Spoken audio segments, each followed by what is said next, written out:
ಅದು ಮದುವೆ ಮುಹೂರ್ತಕ್ಕೆ ಇನ್ನೇನು 20 ನಿಮಿಷ ಮಾತ್ರ. ವಧು ಕಲ್ಯಾಣ ಮಂಟಪದ ಕೋಣೆಯಲ್ಲಿ ಮದುವೆಗಾಗಿ ರೆಡಿ ಆಗ್ತಾ ಇದ್ಲು. ಸುತ್ತಮುತ್ತ ಆ ಕೋಣೆಯಲ್ಲಿ ಅವಳ ಸ್ನೇಹಿತರು ಮತ್ತು ಕೆಲವು ಸಂಬಂಧಿಕರು ಮಾತ್ರ ಒಳಗಡೆ ಇದ್ರು. ಕನ್ನಡಿ ಮುಂದೆ ಕುಳಿತುಕೊಂಡು ಲಿಪ್ಸ್ಟಿಕ್ ಹಚ್ಚಿಕೊಳ್ಳುವಾಗ ಅವಳ ಮೊಬೈಲ್ಗೆ ಒಂದು ಫೋನ್ ಬರುತ್ತೆ. ಆ ಒಂದು ಫೋನ್ ಬಂದ ತಕ್ಷಣ ಅವಳು ಬಾತ್ರೂಮಿಗೆ ಹೋಗಬೇಕೆಂದು ಆ ಮೊಬೈಲ್ ಅನ್ನ ಹಿಡಿದುಕೊಂಡೇ ಬಾತ್ರೂಮಿಗೆ ನುಗ್ಗಿದ್ದಾಳೆ. ಸುಮಾರು 5 ನಿಮಿಷ ಆದರೂ ಕೂಡ ಅವಳು ಬಾತ್ರೂಮ್ನಿಂದ ಹೊರಗೆ ಬರೋದಿಲ್ಲ. ಹೊರಗಿದ್ದ ಸಂಬಂಧಿಕರು, ಚಿಕ್ಕಮ್ಮ, ದೊಡ್ಡಮ್ಮ ಹಾಗೂ ಅವಳ ಕೆಲವು ಆಪ್ತ ಸ್ನೇಹಿತರು ಅವಳಿಗಾಗಿ ಆ ರೂಮಿನಲ್ಲಿಯೇ ವೇಟ್ ಮಾಡ್ತಾ ಇದ್ರು. ಕಾರಣ ಕೇವಲ ಮದುವೆ ಮುಹೂರ್ತಕ್ಕೆ 15 ನಿಮಿಷ ಮಾತ್ರ ಇತ್ತು. ಆ ಮದುಮಗಳು ಇನ್ನೂ ಸಂಪೂರ್ಣವಾಗಿ ತಯಾರಾಗಿರಲಿಲ್ಲ. ಆ ಕಡೆಯಿಂದ ಆ ಮದುಮಗಳ ತಾಯಿ ರೂಮಿಗೆ ಬಂದು ಮಗಳು ಎಲ್ಲಿ ಅಂತ ಕೇಳಿದ್ದಾರೆ. ಯಾಕಂದ್ರೆ ಅಲ್ಲಿ ಎಲ್ಲವೂ ತಯಾರಾಗಿ ಹೋಗಿತ್ತು. ಮಗಳನ್ನು ಇನ್ನು 10 ನಿಮಿಷದ ಒಳಗೆ ಮಾಂಗಲ್ಯ ಧಾರಣೆಗೆ ಕರೆದುಕೊಂಡು ಹೋಗಬೇಕಾಗಿತ್ತು. ಆದ್ರೆ ಬಾತ್ರೂಮ್ ಒಳಗೆ ಹೋದಂತಹ ಆ ವಧು ಮಾತ್ರ ಇನ್ನೂ ಬರಲೇ ಇಲ್ಲ. ಬಾತ್ರೂಮಿನ ಬಾಗಿಲನ್ನು ಆ ವಧುವಿನ ತಾಯಿ ಜೋರಾಗಿ ಹೊಡೆದಿದ್ದಾಳೆ. ಆದ್ರೆ ಆ ಕಡೆಯಿಂದ ಸ್ವಲ್ಪವೂ ಶಬ್ದ ಇರಲಿಲ್ಲ. ಅಷ್ಟಕ್ಕೂ ಬಾತ್ರೂಮ್ ಒಳಗೆ ಹೋದಂತಹ ಆ ವಧು ನಿಶಬ್ದ ಆಗಿದ್ದು ಯಾಕೆ? ಅವಳ ಮೊಬೈಲ್ಗೆ ಫೋನ್ ಮಾಡಿದ್ದು ಯಾರು? ಮೊಬೈಲ್ ಅನ್ನ ಬಾತ್ರೂಮ್ಗೆ ತೆಗೆದುಕೊಂಡು ಅವಳು ಹೋಗಲು ಕಾರಣ ಏನು? ಇಂತಹ 100 ಪ್ರಶ್ನೆಗಳು ಅಲ್ಲಿದ್ದ ಹೆಂಗಸರಲ್ಲಿ ಹುಟ್ಟಿಕೊಂಡಿದ್ದವು.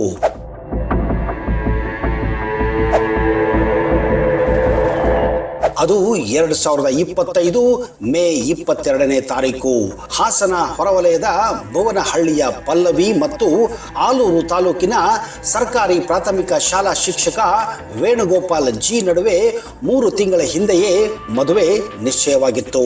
ಮೇ 22ನೇ ತಾರೀಕು ಹಾಸನದ ಶ್ರೀ ಆದಿಚುಂಚನಗಿರಿ ಕಲ್ಯಾಣ ಮಂಟಪದಲ್ಲಿ ವಿವಾಹ ಮಹೋತ್ಸವ ಏರ್ಪಡಿಸಲಾಗಿತ್ತು.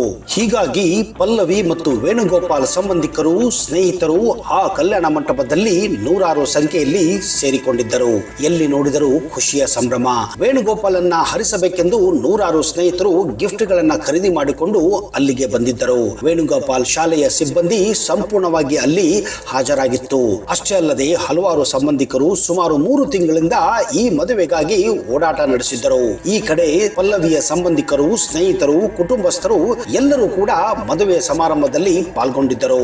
ಆ ಮದುವೆಗಾಗಿ ಪಲ್ಲವಿಯ ತಂದೆ ಹಲವರಿಂದ ಸಾಲವನ್ನು ಕೂಡ ಮಾಡಿದ್ದರು. ಮಗಳ ಮದುವೆಯನ್ನ ವಿಜೃಂಭಣೆಯಿಂದ ಮಾಡಿ ಮುಗಿಸಬೇಕೆಂದು ಅವರು ಅಂದುಕೊಂಡ ಹಾಗೆ ಎಲ್ಲವೂ ಸುಸೂತ್ರವಾಗಿಯೇ ನಡೆದಿತ್ತು. ಇನ್ನೇನು ಮದುವೆ ಮುಹೂರ್ತಕ್ಕೆ 5 ನಿಮಿಷ ಮಾತ್ರ. ಪಲ್ಲವಿಯನ್ನ ಅವಳ ರೂಮಿನಿಂದ ಅವಳ ತಾಯಿ ಮತ್ತು ಅವಳ ಚಿಕ್ಕಮ್ಮ ಇಬ್ಬರು ಮಂಟಪಕ್ಕೆ ಕರೆದುಕೊಂಡು ಬಂದಿದ್ದಾರೆ.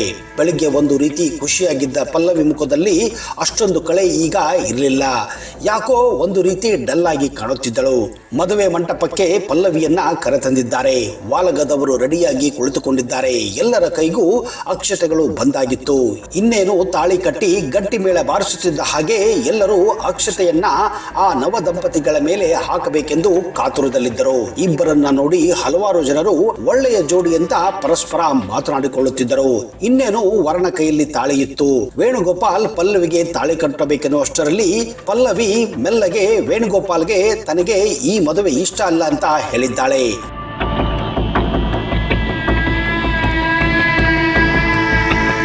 ವೇಣುಗೋಪಾಲ್ ಇನ್ನೇನು ತಾಳಿ ಕಟ್ಟಬೇಕೆನ್ನುವಷ್ಟರಲ್ಲಿ ಆ ಮಾತನ್ನು ಕೇಳಿ ಒಂದು ಕ್ಷಣ ದಿಗ್ಭ್ರಾಂತನಾಗಿದ್ದಾನೆ. ವೇಣುಗೋಪಾಲ್ ಮತ್ತೆ ಕೇಳಿದ್ದಾನೆ, ಇನ್ನೊಂದು ಸಾರಿ ಹೇಳು, ಈ ಮದುವೆ ನಿನಗೆ ಇಷ್ಟವಾ ಇಲ್ಲವಾ ಅಂತ. ಅದಕ್ಕೆ ಅವಳು ಬಾಯಿಯಿಂದ ಹೇಳದೆ ಕೇವಲ ಕತ್ತನ್ನ ಅಲಗಾಡಿಸಿ ಇಲ್ಲ ಅಂತ ಹೇಳಿದ್ದಾಳೆ. ಅಲ್ಲಿದ್ದ ಅವಳ ತಂದೆ ತಾಯಿ ಪಲ್ಲವಿ ಮೇಲೆ ಸಿಟ್ಟು ಮಾಡಿಕೊಂಡಿದ್ದಾರೆ. ಇಲ್ಲ, ಅವಳಿಗೆ ಏನೋ ತಲೆ ಕೆಟ್ಟಿದೆ, ನೀನು ತಲೆ ಕೆಡಿಸಿಕೊಳ್ಳಬೇಡ, ನೀನು ತಾಳಿ ಕಟ್ಟು ಅಂತ ವೇಣುಗೋಪಾಲ್ಗೆ ಅವರೆಲ್ಲ ಹೇಳಿದ್ದಾರೆ.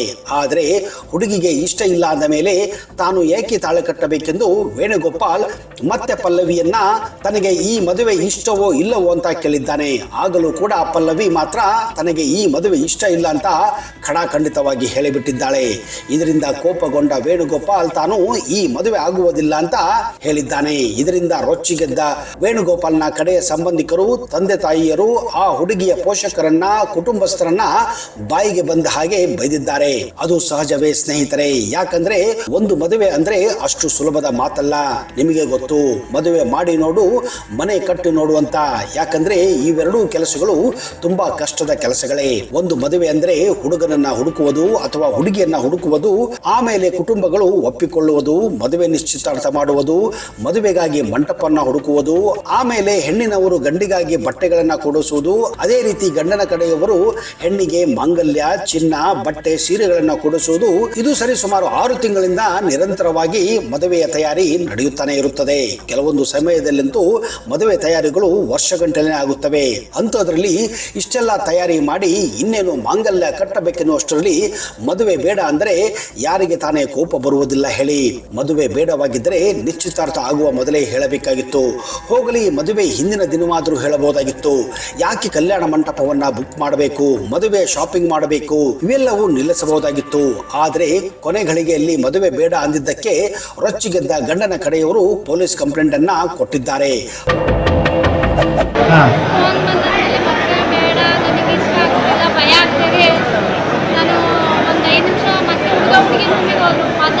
ಯಾರು ಫೋನ್ ಬಂತು?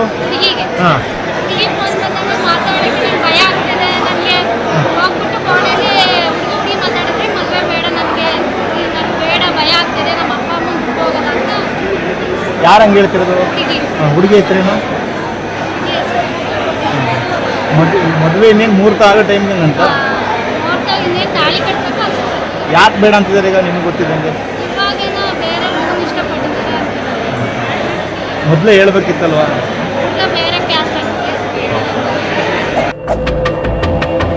ಹಾಸನ ಪೊಲೀಸರು ಆ ಕಲ್ಯಾಣ ಮಂಟಪಕ್ಕೆ ಬಂದು ನಡೆದ ವಿಷಯವನ್ನೆಲ್ಲ ಕೇಳಿ ಗಂಡಿನ ಕಡೆಯವರು ಮತ್ತು ಹೆಣ್ಣಿನ ಕಡೆಯವರನ್ನ ಠಾಣೆಗೆ ಕರೆದು ನ್ಯಾಯ ಒದಗಿಸಲು ಪ್ರಯತ್ನ ಪಟ್ಟಿದ್ದಾರೆ. ಗಂಡಿನ ಕಡೆಯವರು ಒಂದೇ ಪಟ್ಟು, ಗಂಡಿಗೆ ಯಾವಾಗ ಅನ್ಯಾಯವಾಗುತ್ತದೆ ಯಾರು ಕೂಡ ಮುಂದೆ ಬರುವುದಿಲ್ಲ. ಅದೇ ಒಂದು ವೇಳೆ ಈ ಕೇಸು ಉಲ್ಟಾಗಿದ್ರೆ ಇಡೀ ಪೊಲೀಸ್ ಡಿಪಾರ್ಟ್ಮೆಂಟ್ ಹಾಗೂ ಮೀಡಿಯಾ ಕೂಡ ಆ ಹುಡುಗಿಯ ಜೊತೆ ನಿಲ್ಲುತ್ತಿತ್ತು. ಈಗ ವೇಣುಗೋಪಾಲ್ ಕಡೆಯವರು ತಾವು ಮಾಡಿದ ಖರ್ಚನ್ನ ಹೆಣ್ಣಿನವರು ಕೊಡಬೇಕು ಅಂತ ಹಠ ಹಿಡಿದಿದ್ದಾರೆ. ಒಂದು ಸಮಯದಲ್ಲಂತೂ ಪಲ್ಲವಿಯ ತಂದೆ ಕಲ್ಯಾಣ ಮಂಟಪದಲ್ಲಿ ಮೂರ್ಛೆ ಹೋಗಿ ಬಿದ್ದಿದ್ದರು. ಅವರ ಮಗಳು ಮಾಡಿದ ಕರ್ಮಕಾಂಡಕ್ಕೆ ತಂದೆ ತಾಯಿ ಆತ್ಮಹತ್ಯೆ ಮಾಡಿಕೊಳ್ಳೋದೊಂದೇ ಉಳಿದಿತ್ತು. ಯಾಕಂದ್ರೆ ಹೆಣ್ಣು ಹೆತ್ತವರ ಕಷ್ಟ ಎಷ್ಟು ಅಂತ ಹೆಣ್ಣು ಹೆತ್ತವರಿಗೆ ಗೊತ್ತಿರುತ್ತದೆ. ಅಂಥದ್ರಲ್ಲಿ ತಮ್ಮ ಜೀವಮಾನದಲ್ಲಿ ದುಡಿದಂತಹ ದುಡ್ಡನ್ನ ತಮ್ಮ ಮಗಳ ಮದುವೆಗಾಗಿ ಖರ್ಚು ಮಾಡಿದಂತಹ ತಂದೆ ಕೊನೆ ಗಳಿಗೆಯಲ್ಲಿ ಮಗಳು ಮದುವೆ ಬೇಡ ಅಂದರೆ ಹೃದಯಾಘಾತ ಆಗೋದೊಂದೇ ಬಾಕಿ ಇತ್ತು. ಆದ್ರೆ ಇಲ್ಲಿ ಪಲ್ಲವಿಯ ತಂದೆ ತಾಯಿಗಳ ಧೈರ್ಯವನ್ನ ಮೆಚ್ಚಲೇಬೇಕು. ಮಗಳ ಮೇಲೆ ಇಟ್ಟಂತಹ ಪ್ರೀತಿಯಿಂದ ಅವರು ತೆಗೆದುಕೊಂಡ ನಿರ್ಧಾರ ಮೆಚ್ಚಲೇಬೇಕು. ಪೊಲೀಸ್ ಠಾಣೆಗೆ ಗಂಡು ಹೆಣ್ಣನ್ನ ಕರೆದುಕೊಂಡು ಹೋಗಿ ಪೊಲೀಸರು ಮತ್ತೊಮ್ಮೆ ಪಲ್ಲವಿಗೆ ವೇಣುಗೋಪಾಲನನ್ನ ಮದುವೆ ಆಗುವಂತೆ ಮನವರಿಕೆ ಮಾಡಿಕೊಟ್ಟರೂ ಕೂಡ ಪಲ್ಲವಿ ಮಾತ್ರ ತಾನು ಪ್ರೀತಿಸಿದ ಹುಡುಗರನ್ನೇ ಮದುವೆ ಆಗುತ್ತೇನೆ ಅಂತ ಹಠ ಹಿಡಿದಿದ್ದಳು. ಇಷ್ಟೆಲ್ಲ ಬೆಳವಣಿಗೆಯ ಬಳಿಕ ರಾತ್ರಿ ವೇಳೆಗೆ ತಾನು ಪ್ರೀತಿಸಿದ ಯುವಕರೊಂದಿಗೆ ಪಲ್ಲವಿ ವೈವಾಹಿಕ ಜೀವನಕ್ಕೆ ಕಾಲಿಟ್ಟಿದ್ದಳು. ಹಾಸನ ನಗರದ MG ರಸ್ತೆಯಲ್ಲಿರುವ ಆದಿಚುಂಚನಗಿರಿ ಕಲ್ಯಾಣ ಮಂಟಪಕ್ಕೆ ಹೊಂದಿಕೊಂಡಿರುವ ಗಣಪತಿ ದೇವಾಲಯದಲ್ಲಿ ಮಗಳ ಇಚ್ಛೆಯಂತೆ ಪ್ರಿಯಕರ ರಘು ಜೊತೆ ಪೋಷಕರು ಸರಳ ವಿವಾಹವನ್ನ ನೆರವೇರಿಸಿದ್ದಾರೆ. ಪ್ರಿಯತಮೆ ಪಲ್ಲವಿಗೆ ಪ್ರಿಯಕರ ರಘು ತಾಳಿ ಕಟ್ಟಿದ್ದು ಇದಕ್ಕೆ ಎರಡೂ ಕುಟುಂಬಸ್ಥರು ಸಾಕ್ಷಿಯಾಗಿದ್ದರು. ರಘು ಮೂಲತಃ ಹಾಸನ ತಾಲೂಕಿನ ಬಸವಳ್ಳಿ ಗ್ರಾಮದವನಾಗಿದ್ದು ಟ್ರಾನ್ಸ್ಪೋರ್ಟ್ ಬಿಸಿನೆಸ್ ಮಾಡಿಕೊಂಡಿದ್ದನು.